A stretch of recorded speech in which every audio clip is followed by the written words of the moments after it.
first question is asking us to find the equilibrium constant for this homogeneous equilibrium. So the nitrogen here is the product, so it is divided by the concentration of the H2O. Take care, H2O here is a gas, not a liquid, so it is mentioned. And then every one of them is to the power of its coefficient. So this is 3 will be placed here and 4 will be placed here. Then divide this by the reactants. I have dinitrogen hydride, so this is to the power of 2 also, and this is multiplied by nitrogen dioxide to the power of 2. I have 2 and 2, so it will be 2 and 2. The second one is NPCl4, so I have NPCl3, equal to NPCl3, and this gas is to the power of 1, and NPCl5 divided by NBCl4 to the power of 2, and there is no other reactant. Second question, number 45. Write equilibrium constant expression for this heterogeneous equilibrium. Heterogeneous means there are different physical states, not similar physical states as in the first one. So the sodium carbonate is a solid that's not mentioned, and water is a gas. This can be mentioned, so I can say that water gas is concentration multiplied by carbon dioxide gas, and then this is the reactants are solid, so they are not mentioned also. And the next one is liquid, is also not mentioned, so K equilibrium is equal to C6H6 concentration only, and liquid is not mentioned. Number 46, heating limestone forms quick lime and carbon dioxide gas. So the calcium carbonate, when broken down, it forms an equilibrium reaction in which calcium oxide, the solid, also reacts with or forms calcium oxide and carbon dioxide gas. So the K equilibrium is dependent only on the pressure or the concentration of the carbon dioxide gas, and that's it. Suppose you have a cube of pure manganese metal measuring 5.25 centimeter on each side. You find that the mass of the cube is 1076.6 grams. What is the molar concentration of the manganese in the cube? Now this is a cube of pure manganese metal measuring 5.25 on each side. You find that the mass of the cube is equal to 1076.6 grams. What is the concentration of manganese in the cube? To find the concentration, you need to find the number of moles of this one over its volume. So if you want to find the number of moles, you can just divide the mass of the manganese, divide by its molar mass, and then after that you will divide this by the total volume of the cube, and then you can find the molar concentration. So molar concentration means how many moles in every liter. So you can just find the mass 1076.6 and divide this by the molar mass. Let's find the molar mass.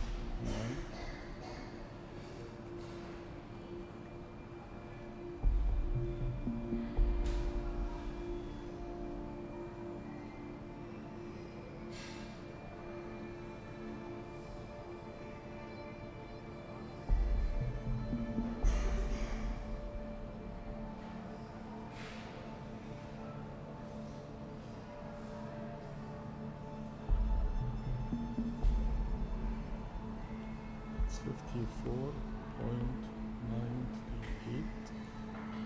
So we can just divide.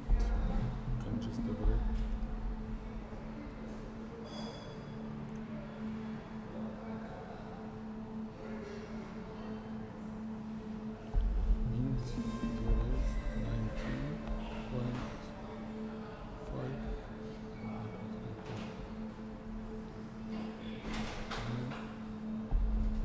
7 moles of the manganese.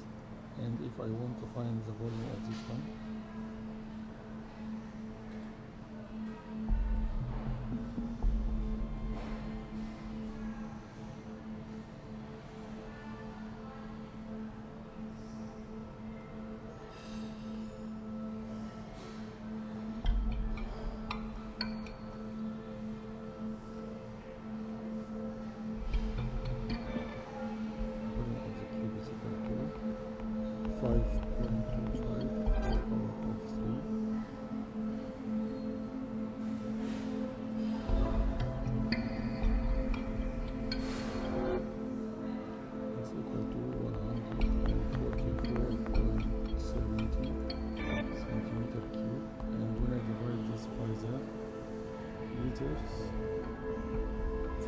meters and divided by 1000.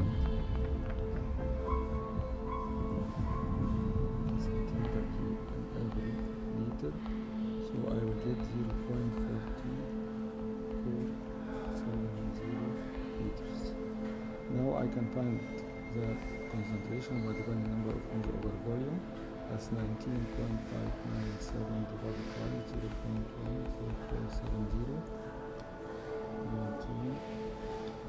19.597 divided by 0.14470. That's equal to 100. Just confirm the number.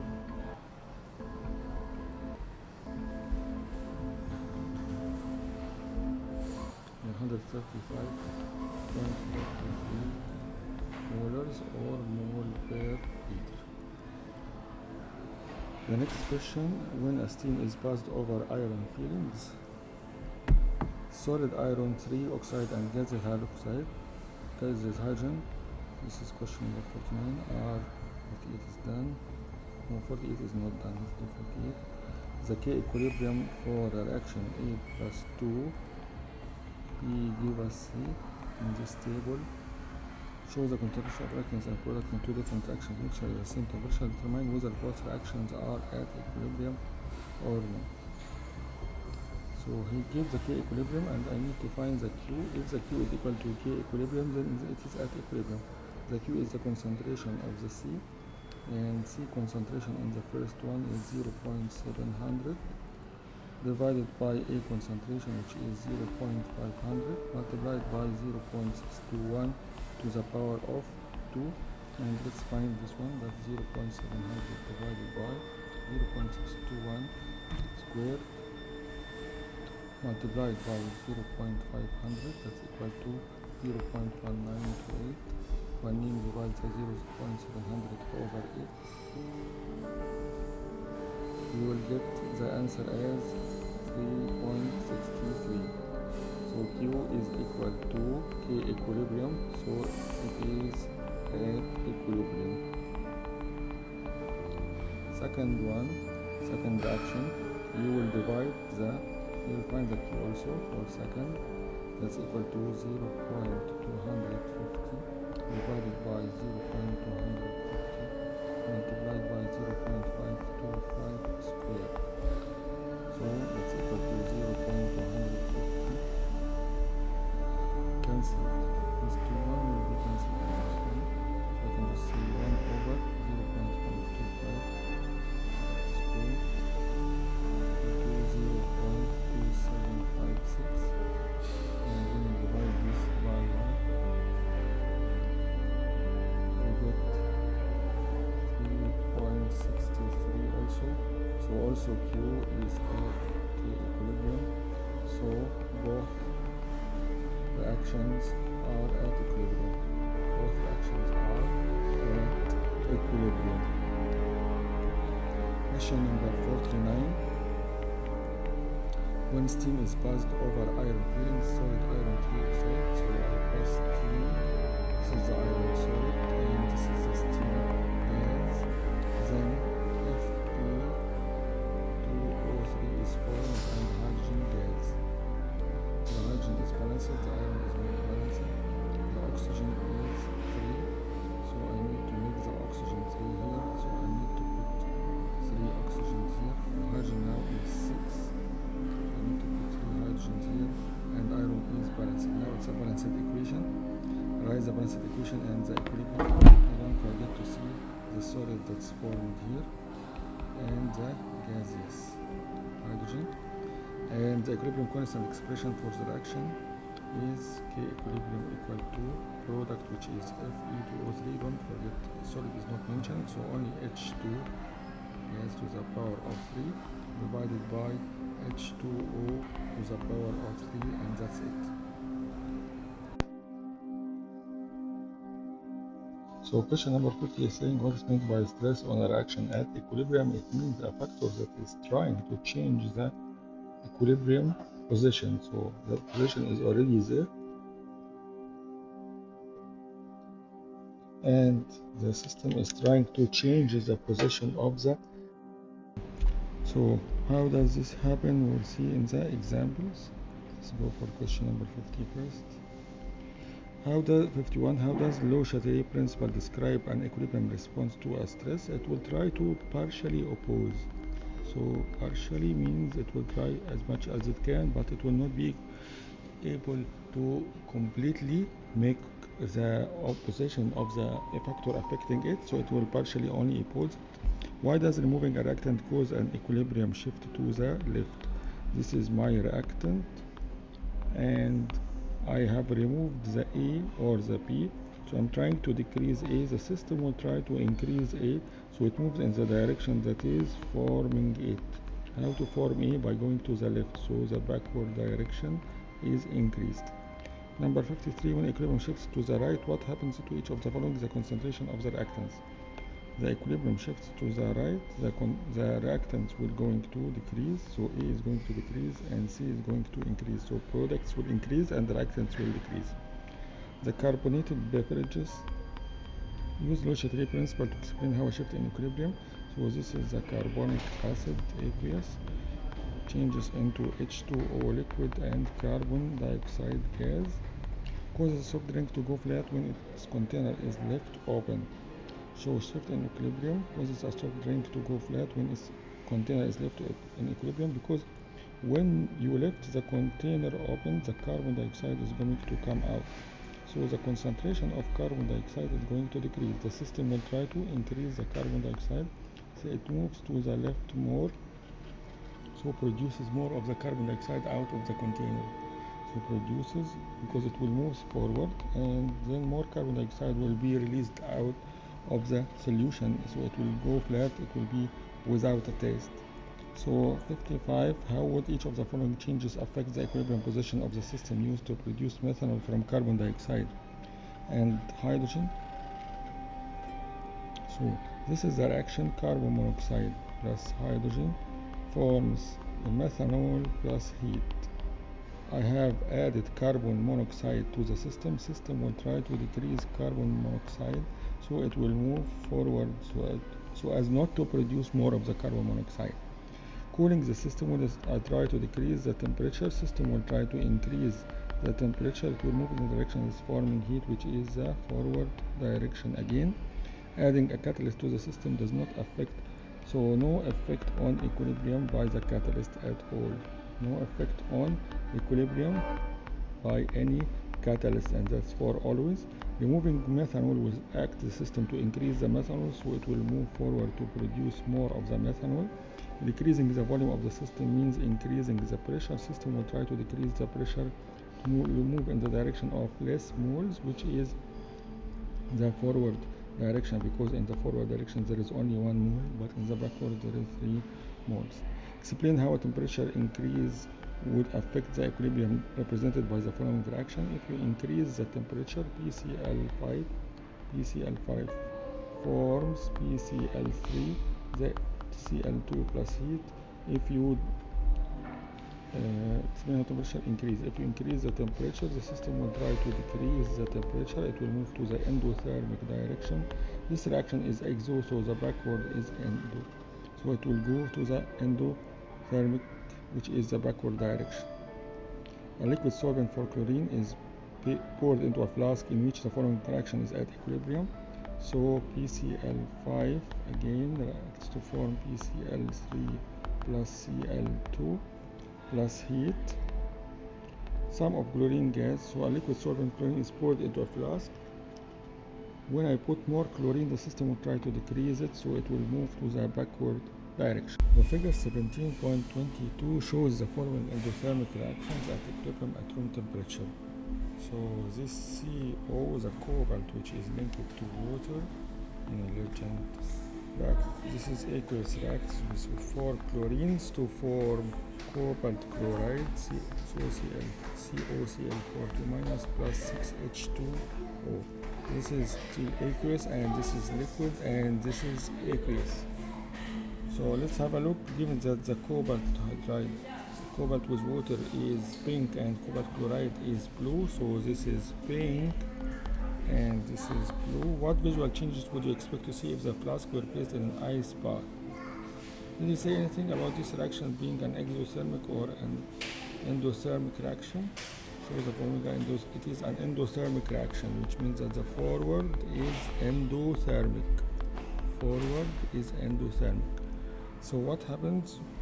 You place it in an ice bath so the temperature decreases. The system will try to increase the temperature by moving towards the exo, and exo is backward reaction. Exo is backward reaction.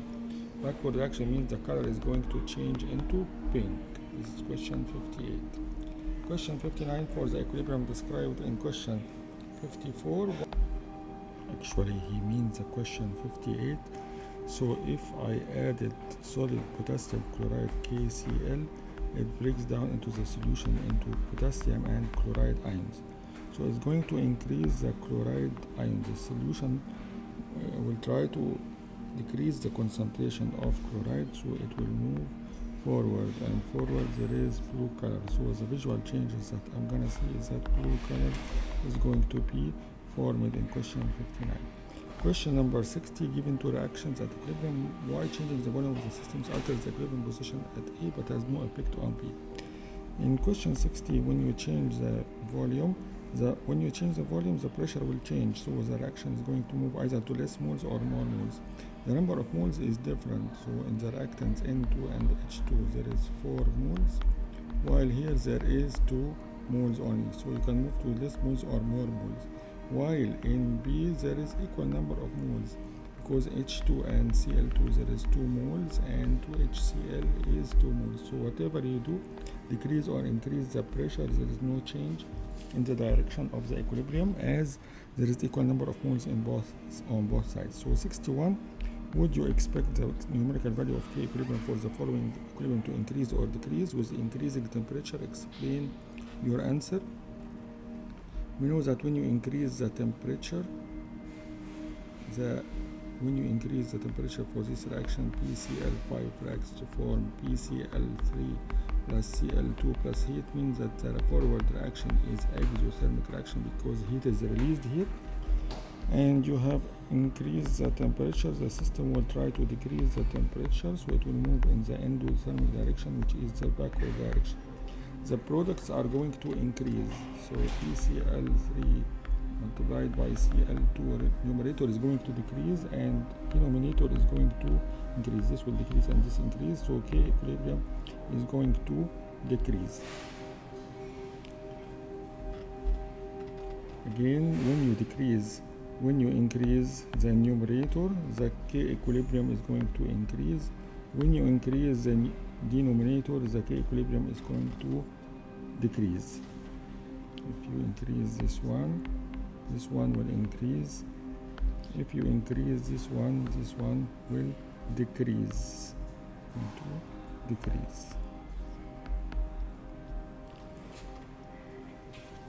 Number 62, how you would regulate the pressure to favor the products in the following equilibrium system? I will try to make the reaction move forward to favor the products. So if I wanted to move forward, means I wanted to move towards more moles, so I want to increase the pressure. That's why I will decrease the pressure. What I will do is that I will decrease the pressure, because once I decrease the pressure, system will try to increase it, so it will move to more moles, which is at the forward direction. 63, ethylene reacts with hydrogen to form ethene. How would you regulate the temperature of the equilibrium in order to accomplish each of the following? This is an exothermic reaction. Increase the yield of ethene, so I wanted to move forward, so I will try to decrease the temperature, because decreasing the temperature increases it, so it will move towards exo, which is forward. Decrease the concentration of ethylene. The ethylene is the C2H4, so I needed to move forward also, so I will do C2H4. I want to decrease it, so I will move forward also, so I'll do the same. I will also decrease the temperature. Increase the amount of hydrogen in the system, so I want to move backward, so I will increase the temperature. The system will try to decrease it. We move to endo and it will move backward, so hydrogen will be increased. Question number 64. What does it mean to say that two solutions have a common ion? This is not yet required, so we'll stop here.